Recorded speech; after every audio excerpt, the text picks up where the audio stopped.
देखते हैं।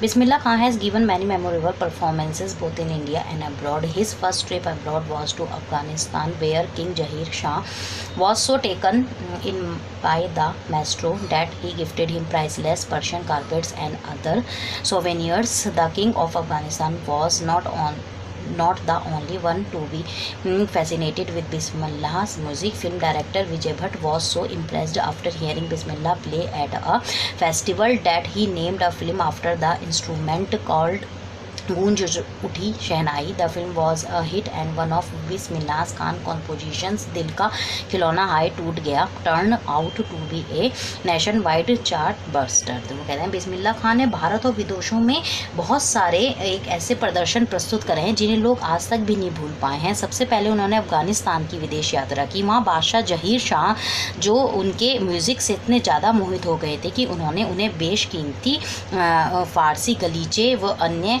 उपहार भी उन्हें गिफ्ट करे. बिस्मिल्लाह खां के संगीत से केवल अफगानिस्तान के बादशाह ही मुग्ध नहीं हुए, बल्कि एक पर बिस्मिल्लाह को शहनाई बजाते हुए सुनकर फिल्म निर्देशक जो विजय भट्ट थे वो भी इतने ज़्यादा प्रभावित हुए कि उन्होंने शहनाई के नाम पर अपनी फिल्म को गूंज उठी शहनाई की संज्ञा दी. वह एक सफल और लोकप्रिय फिल्म रही. बिस्मिल्लाह खां की रचनाओं में से एक दिल का खिलौना हाय टूट गया पूरे राष्ट्र में कीर्तिमान तोड़ने वाला सिद्ध हुआ. फिल्म दुनिया से इस विशाल सफलता के बावजूद बिस्मिल्लाह खां का जो कार्य था वो केवल 2 फिल्मों तक ही सीमित रहा. एक विजय भट्ट की थी गूंज उठी शहनाई और दूसरी विक्रम श्रीनिवास की कन्नड़ फिल्म सनाती अपना थी.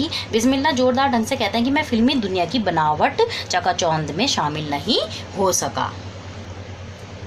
Award and recognition came thick and fast. Bismillah Khan became the first Indian to be invited to perform at the prestigious Lincoln Center Hall in the United States of America. He also took part in the World Exposition in Montreal, in the Cannes Art Festival and in the Osaka Trade Fair. So well known did he become internationally that an auditorium in Tehran was named after him. Tehran Mosque उस्ताद बिस्मिल्लाह खान. बिस्मिल्लाह खान पुरस्कार और सम्मान से बहुत अधिक उन्हें इज्जत दी जाती थी. बिस्मिल्लाह खां पहले ऐसे भारतीय थे जिन्हें संयुक्त राज्य अमेरिका में एक प्रतिष्ठित लिंकिंग केंद्र पर आमंत्रित किया गया था. उन्होंने जो है क्या करा, मॉनिट्रियल में विश्व प्रदर्शनी, कैनन्स आर्ट फेस्टिवल, ओसाका व्यापार मेले में भी भाग लिया और उनके नाम पर ही अंतर्राष्ट्रीय रूप में इतने प्रसिद्ध हो गए कि उनके नाम पर तेहरान में एक सभागार का नाम तेहरान मॉस्क्यू उस्ताद खान रखा गया.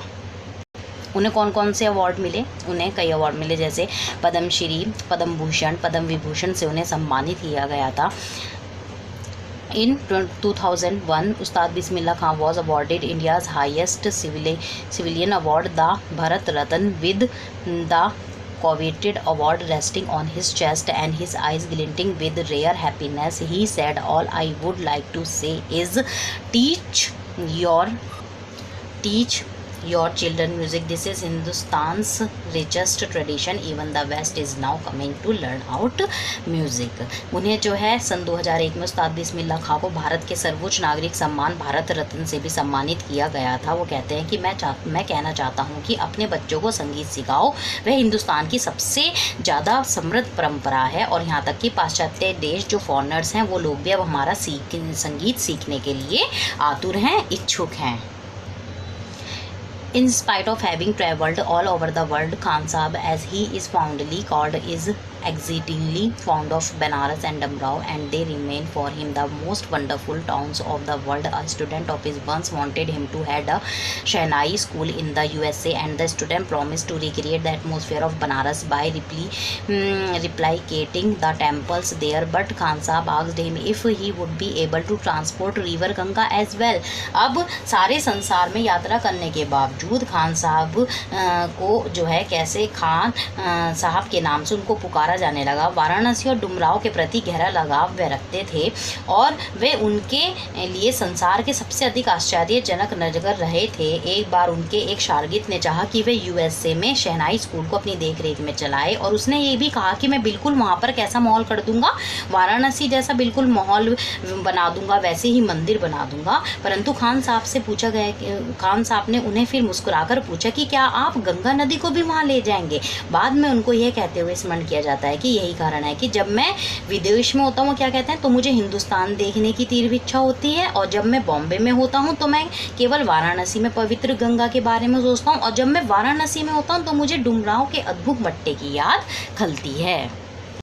Ustad Bismillah Khan's life is a perfect example of the rich culture heritage of India, one that effortlessly accepted that a devout Muslim like him carry naturally play the shehnai every morning at the Kashi Vishwanath temple.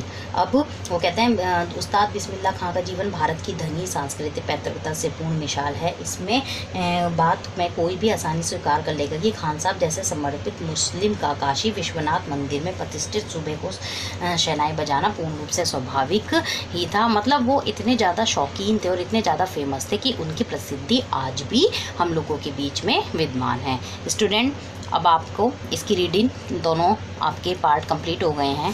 इसका book work ये मैं आपको भेजूंगी, या आपको अपनी copy में, अगर आपके पास बुक है तो बुक में फिल कर लीजिए, अदरवाइज़ कॉपी में करिएगा। इसके क्वेश्चन आंसर और इसका बुक वर्क मैं आपको PDF में भेजूंगी। ये चैप्टर आपका the sound of music complete हो गया। इसे अच्छे से पढ़ें और इसको अपनी कॉपी में लिख कर अच्छे से लर्न करें। ये आपके पेपर को लेकर भी इम्पॉर्टेंट है। Okay, thank you.